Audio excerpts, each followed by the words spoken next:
తెలంగాణ అసెంబ్లీకి మరో ఉప ఎన్నిక వస్తుందా? కారు దిగి హస్తంగూటికి చేరిన దానం నాగేందర్పై అనర్హత వేటు పడుతుందా? కారు కమలం పార్టీలు దానంను ఎందుకు టార్గెట్ చేశాయి?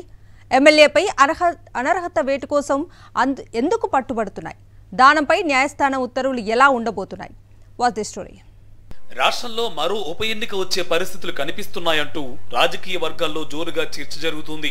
బీఆర్ఎస్ పార్టీ నుంచి ఖైరతాబాద్ ఎమ్మెల్యేగా గెలిచిన దానం నాగేందర్ కాంగ్రెస్ పార్టీలో చేరి సికింద్రాబాద్ పార్లమెంట్ అభ్యర్థిగా పోటీ చేశారు. ఒక పార్టీ తరపున ఎమ్మెల్యేగా గెలిచి మరో పార్టీ తరపున ఎంపీగా పోటీ చేయడాన్ని ఆధారంగా దానంపై అనర్హత వేటు వేయడానికి బీజేపీ, బీఆర్ఎస్ లు గట్టిగా పట్టుపడుతున్నాయి. దానం నాగేందర్ పై అనర్హత వేటు వేయిస్తే పార్టీని వీడే నేతలు ఆగిపోతారని బీఆర్ఎస్ భావిస్తోంది.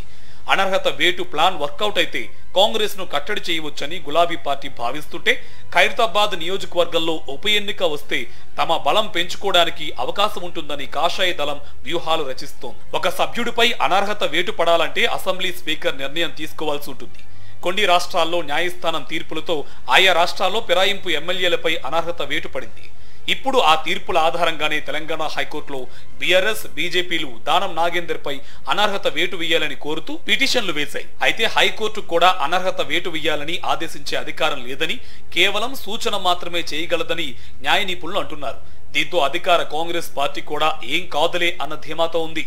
బీఆర్ఎస్ ఎమ్మెల్యేలను చేర్చుకోవడం ద్వారా ఇలాంటి లీగల్ ఇష్యూస్ వస్తాయని ముందే ఊహించిన అధికార పార్టీ అసలు బీఆర్ఎస్ శాసనసభా పక్షాన్ని విలీనం చేసుకునే విధంగా ప్రయత్నిస్తోందని సమాచారం. బీఆర్ఎస్ ఎల్పీ విలీనం జరిగితే ఏ సమస్య ఉండదు కదా అని హస్తం నేతలు ఆ దిశగా వ్యూహాలు రచిస్తున్నారు.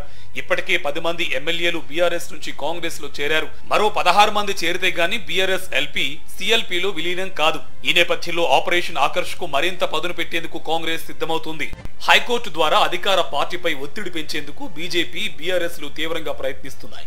అనర్హత వేటుపై నిర్ణయం తీసుకోకపోయినా ఎప్పట్లోగా అనర్హత వేటు వేస్తారో చెప్పాలని స్పీకర్ కు ఆదేశాలు ఇవ్వాలని బీఆర్ఎస్, బీజేపీలు కోరుతున్నాయి. ఏదేమైనా దానం నాగేందర్ కు రాబోయేది కష్టకాలమేనని అటు విపక్షాలు, ఇటు అధికార పక్షం నేతలు అంటున్నారు.